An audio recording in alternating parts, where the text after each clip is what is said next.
कपड़े धोने वाली बहू। शादी के पहले से ही विभा को कपड़े धोने का बड़ा शौक था। कभी नल के नीचे तो कभी तालाब के पास। अरे मेरी नीली वाली लुंगी नहीं दिख रही है। विभा की अम्मा, कहाँ रखी है लुंगी? अरे वो तो विभा ने परसों ही धोकर रखी थी आपकी अलमारी में, देखो वहीं होगी। वो ना मैंने आज धो दी, मुझे लगा कि गंदी हो गई होगी। अरे कैसे गंदी हो गई थी? उसे तो मैंने पहना भी नहीं। हे भगवान, इस लड़की के कपड़े धोने की आदत से परेशान हो गया हूँ मैं। जितना तो घर में राशन नहीं आता, उससे कहीं ज्यादा डिटर्जेंट पाउडर का खर्चा है। इसकी शादी करवा दो, शादी जाए अपने घर में ही करे काम, फिर चाहे घर के कपड़े धोने हो या पूरे गांव के। हाँ ठीक बोल रही हो, देखता हूँ मैं कोई लड़का। वो दिन भी आ जाता है जब विभा को देखने लड़के वाले आ जाते हैं। लड़की मुझे अच्छी लगी।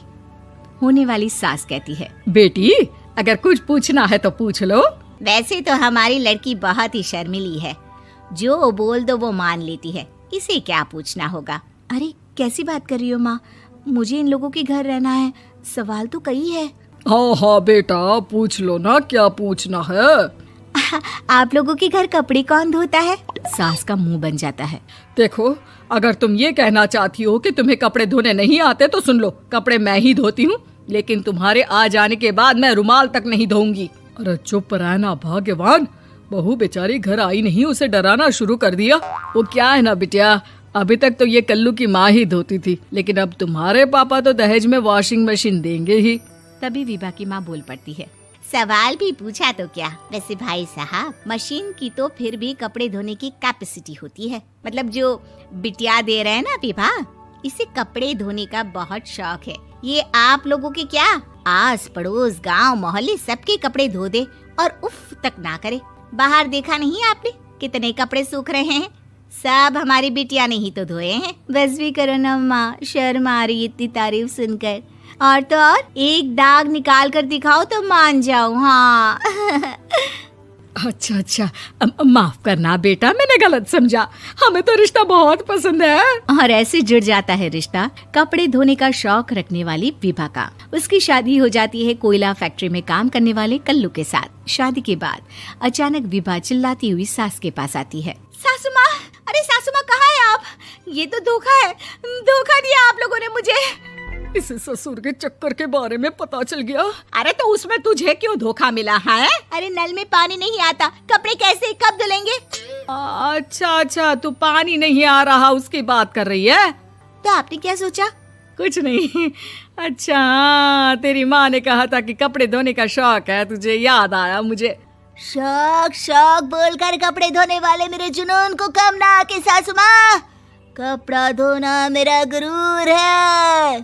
तभी पति भी वहाँ आ जाता है। अभी मैंने इसे सनी देओल की फिल्म दिखाई है, उसी के डायलॉग मार रही है माँ। अच्छा सुन, साफ बता रही हूँ, पानी सुबह 4 से 6 और शाम को 10 से 12 आता है, समझी? विभा टाइमिंग सुनकर हैरान हो जाती है। ये क्या भूतों का मोहल्ला है?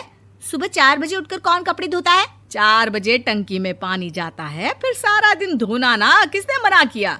अरे कैसी बात कर रही हैं? 200 लीटर की टंकी में कितने कपड़े धो लूंगी मैं? सुबह ही उठ जाऊंगी मैं। अब क्या था, विभा सुबह 4 से लेकर रात के 12 बजे तक कपड़े ही धोती रहती। एक रोज सास पड़ोस से निकलकर कहीं जा रही होती है कि साथ वाली कहती है, हाँ कल्लू की माँ, जरा ये बताओ कि 2 साड़ी है, 2 ब्लाउज और एक पेटीकोट और एक नाड़े वाला लंबा कच्छा। हाँ तो? अरे तो क्या, कितना लोगी धुलाई ये बताओ। धोबन दिख रहे हैं हम क्या? हमारे पति सरकारी नौकरी से अभी रिटायर हुए हैं और बेटा सुपरवाइजर है कोयला फैक्ट्री में। धोबन समझ रखा है हमें। हाय रे कल्लू की अम्मा, माफ कर दो, वो तो मोहल्ले में यही सब बता रहे थे कि तुमने बहू को कपड़ा धुलवाने के काम में लगा दिया है। सास को पड़ोसन की बात सुनकर गुस्सा आ जाता है। वो घर पहुंचती है जहां घर के बाहर ही इतने सारे कपड़े सूख रहे होते हैं जितने कि किसी धोबन के घर पर। अरे ओ कल्लू की दुल्हन, बाहर निकल। माँ जी यहीं आ जाओ, बाथरूम में चादर धो रहे हैं हम। अरे अभी हम धोते हैं, तुमको बाहर निकलो। ये आस पड़ोस वाले बोल रहे हैं कि हम बहू से कपड़े धुलवा कर उसे कपड़ा धोने वाली बना दिए हैं। अरे छोड़ो ना माँ जी, किन लोगों की बातों में आती हो? आस पास के लोगों का तो काम ही होता है कि वो किसी तरह सास बहू को लड़ा दे। बहू सारे घर के कपड़े धोती है, ये क्या कम है? बोलिए। सास को भी लग जाता है कि वो बहू का ये सनकीपन नहीं छुड़वा सकती, इससे अच्छा है कि खुद ही चुप हो जाए। एक रोज सास और बहू मंदिर जाते हैं, जहाँ सास की साड़ी वहाँ खड़ी भीख मांगने वाली से मिलती है। माँ जी क्या बात है, आपकी साड़ी उस भिखारन से कितनी मिल रही है ना? हाँ हाँ देखो तो, दोनों की साड़ी मिल रही है। क्या बात है कल्लू की अम्मा, तुम खुद को तो अफसर की बीवी बताती हो और ऐसी सिंपल सी प्लेन साड़ी पहनकर घूमती हो। सिंपल और प्लेन नहीं है ये साड़ी। तो क्या सोने के धागे से फूल बने हैं? कुछ भी सासू माँ, कुछ भी। हाँ बने थे इस साड़ी में सोने के धागे से फूल। मेरे पति लेकर आए थे मद्रास से स्पेशली मेरे लिए 10,000 की। ताहे भाई साहब इस भिखारन के लिए भी सेम टू सेम साड़ी लेकर आए होंगे 10,000 की।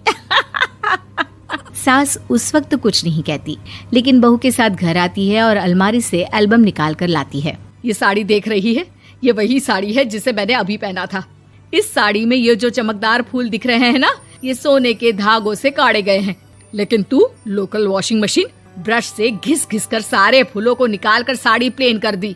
मुझे माफ कर दीजिए सासू माँ। और तो और, जब मैंने तुझे तेरी गलती के लिए कुछ नहीं कहा, लेकिन तूने तो सबके सामने मेरा मजाक ही बना दिया। क्यों? बहू को समझ में आ जाता है कि अब से उसका कपड़े धोना बंद।